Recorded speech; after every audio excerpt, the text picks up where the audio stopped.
देखिए आज class 9th का बहुत ही इम्पोर्टेंट क्वेश्चन है, बहुत ही मज़ेदार क्वेश्चन है।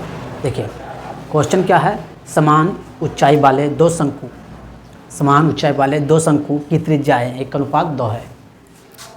के अनुपात में है, अनुपात के अनुपात में उनके आयतनों का अनुपात निम्नलिखित में कौन सा होगा। ठीक है, मतलब कहने का मतलब ये हुआ कि दो शंकु दिया हुआ है जिसका समान ऊंचाई दिया हुआ है। ठीक है, त्रिज्या का अनुपात 1:2 दिया हुआ है। पहले दो शंकु बना लेते छोटा सा। ठीक है,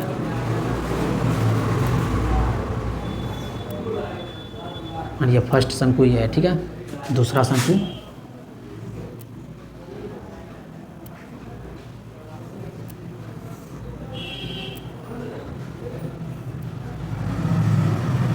ठीक है, बोल रहा है कि असमान ऊंचाई, ऊंचाई क्या है, ये समान है, मतलब h कहने का मतलब तो h ये भी, लेकिन त्रिज्याएं का अनुपात क्या है 1:2।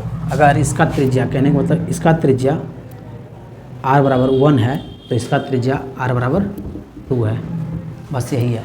ठीक है, और बोल रहा है अनुपात में है तो उनके आयतनों का अनुपात निम्नलिखित में कौन सा होगा। ऑप्शन दिया हुआ था, ऑप्शन हम नहीं लिखे हैं। ठीक है, डायरेक्ट आंसर लाएंगे, अपना ऑप्शन में टिक लगा लीजिएगा। देखिए तो बोले दोनों शंकु के आयतनों का अनुपात निकालना है, तो शंकु का आयतन बराबर होता है क्या है, तो लिखेंगे पहले शंकु का आयतन, पहले शंकु का आयतन बराबर होता है क्या है, शंकु का आयतन बराबर होता है 1/3 पाई r² h, है ना। शंकु का आयतन बराबर होता है पाई r² h।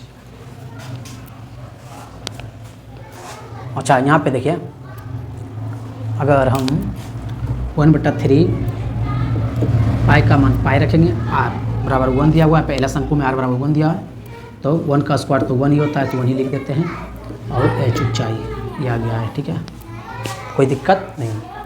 दूसरे शंकु का आयतन,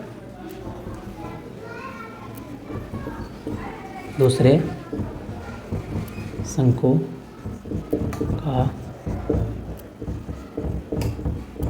आयतन बराबर 1/3 पाई r² h। 1/3 पाई का मान तो पाई ही रहने देते हैं, गुना r कितना दिया हुआ है 2, मतलब 4 का स्क्वायर, मतलब 2 का स्क्वायर, 2 का स्क्वायर अगर रखेंगे 2 का स्क्वायर, मतलब 2 का स्क्वायर अगर करेंगे तो डायरेक्ट 4 लिख देते हैं, 4 गुना h।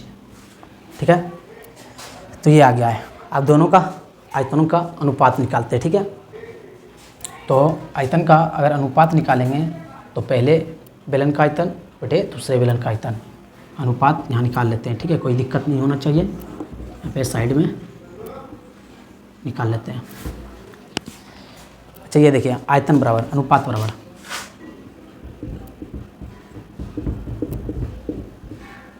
अनुपात बराबर हम डायरेक्ट लिख देते हैं, पहले बेलन का आयतन का अनुपात दूसरे बेलन का आयतन का अनुपात। पहले बेलन का ये निकला हुआ है, दूसरा बेलन का ये निकला हुआ है। ठीक है, तो देखिए 1/3 गुना पाई गुना 1 गुना h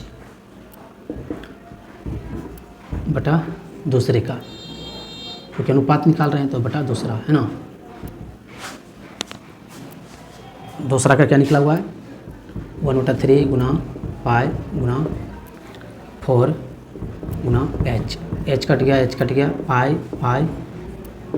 मतलब कि 1/4 आया है। अगर इसको अनुपात में निकालेंगे, 1/4 को अनुपात में निकालेंगे तो आ जाएगा 1:4, है ना। इतना करने के बाद मेरा क्वेश्चन का आंसर सही हो जाएगा। आई होप सभी लोग को समझ में आया होगा। अगर वीडियो समझ में आया है तो लाइक करिए, शेयर कीजिए। बहुत बहुत धन्यवाद।